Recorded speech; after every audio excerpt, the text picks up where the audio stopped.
my goodness, it's going to be Thanksgiving on Thursday. How in the heck are we going to get through this holiday sober?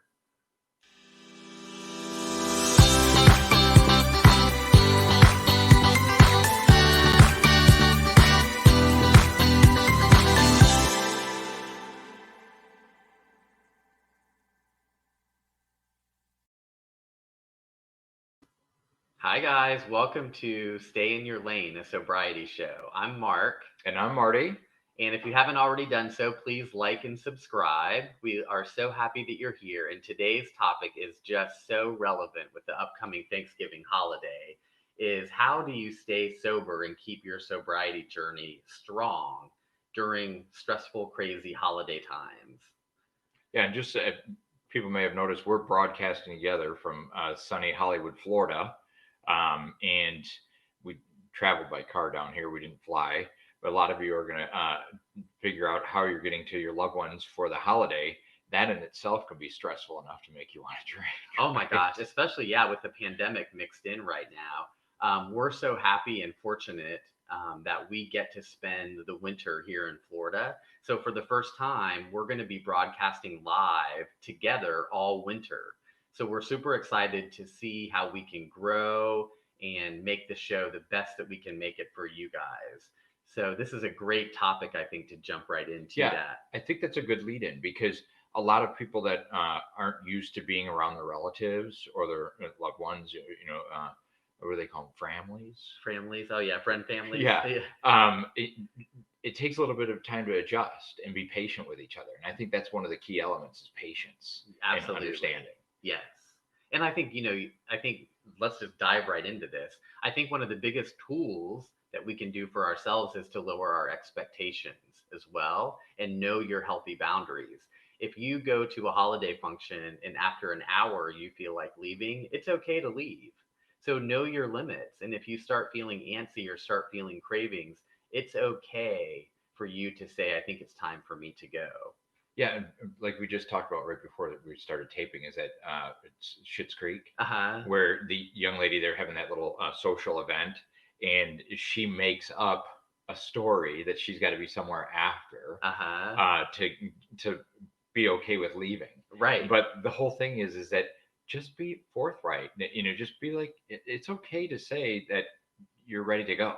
I think that by making up a story, that kind of just adds to the your feeling of that you're deceiving people or the shame. Just be forthright. Look, I've had a great time, but it's ready for me to go. Right. And I think another thing that it took me a long time to learn, and I still have to discipline myself to keep this frame of mind, even if you end up not feeling like going, and that's going to protect your sobriety, it's okay not to go. And typically, people will get upset or they'll get frustrated or they'll get angry. That has nothing to do with you. Typically, that anger and frustration comes from the fact that they just miss you being a part of it. But a lot of times that's not communicated or handled effectively, and it comes out in anger and resentment and frustration.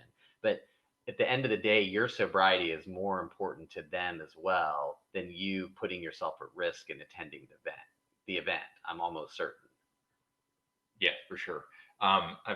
When you were talking about that, and you were going on and on and on. What I thought about is how many times in the past did we not go to an event because we were uh, drinking and weren't able to get there, or we didn't want to miss an opportunity to be drinking. Right. So we didn't put, I mean, it was just like, well, I'm not going.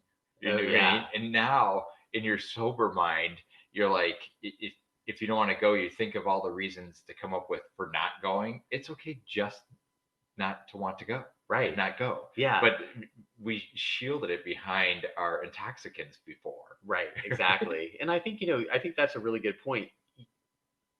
We've become a society where we feel like we have to have an excuse for everything, and you don't even have to have an excuse.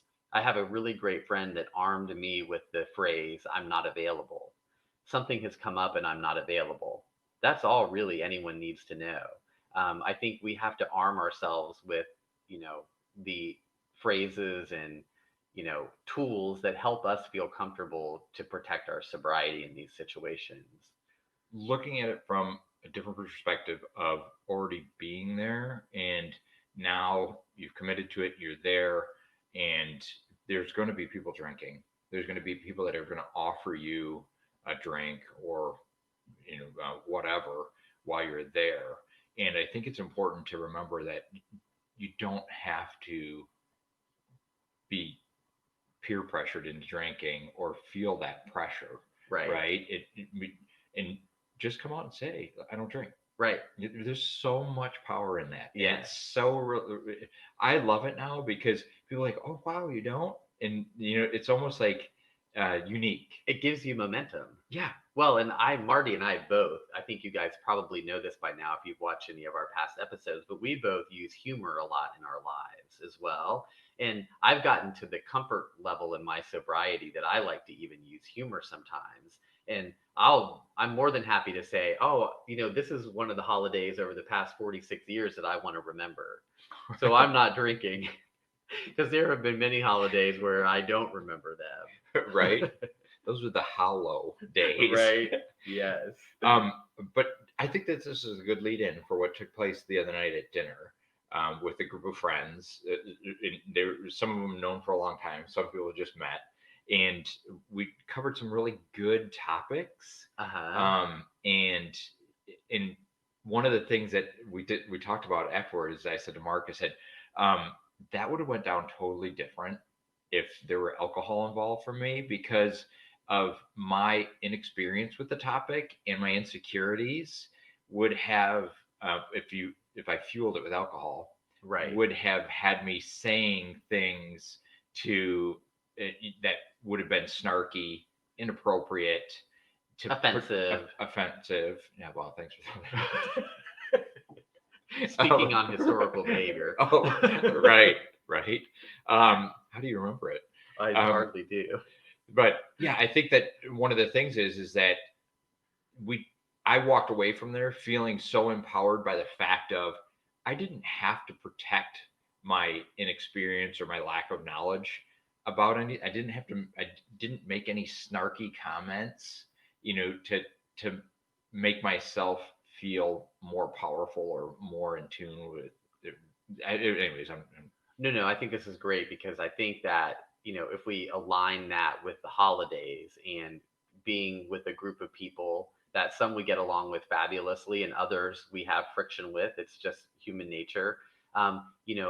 You don't have to always be a part of every conversation. If something starts to feel uncomfortable, you can remove yourself, but also, embrace your sobriety and, if someone starts to make you feel a little bit uncomfortable, you can remove yourself from that as well. You can set healthy boundaries with all the people involved in your holiday, whatever that might look like.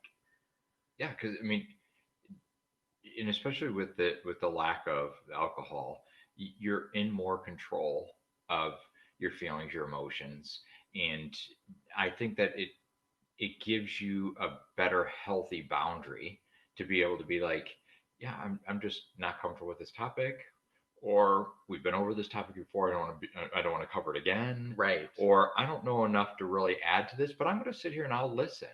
You don't have to add Right. something. Sometimes by not speaking up and not putting your opinion out there, you're adding more. Correct. Yes. And I think this is a great, place to bring up a comment too that my cousin shares. She has over 30 years sobriety, and she made mention that on her first sober holiday, she cried most of the day because she wasn't used to having a holiday without alcohol being involved.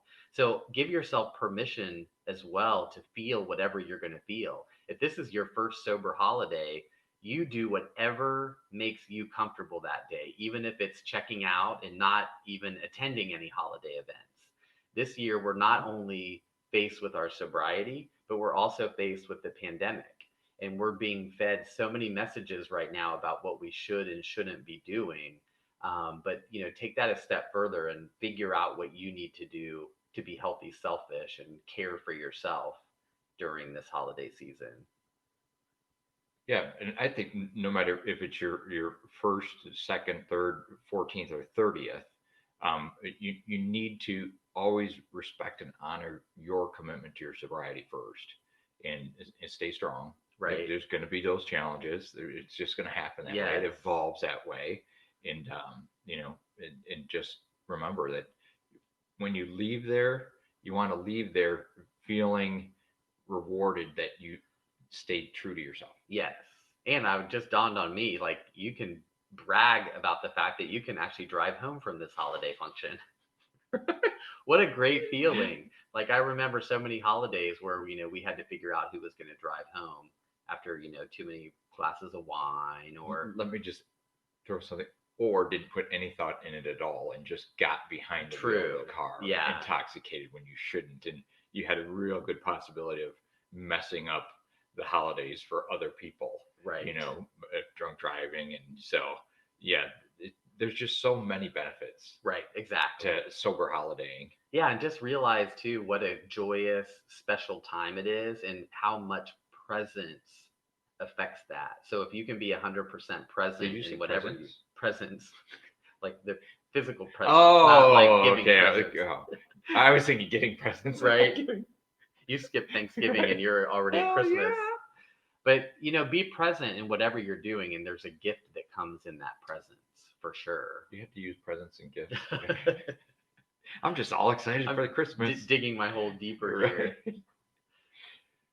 So yeah, I personally we wish you all the strength, all the love, all the joy that comes in this holiday season. And I'm certainly thankful and grateful today for my sobriety.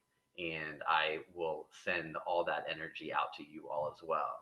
Yeah, definitely thankful for sobriety. Yeah. So we'll see you guys soon. Happy And happy holidays. holidays. Thanks so much for joining us.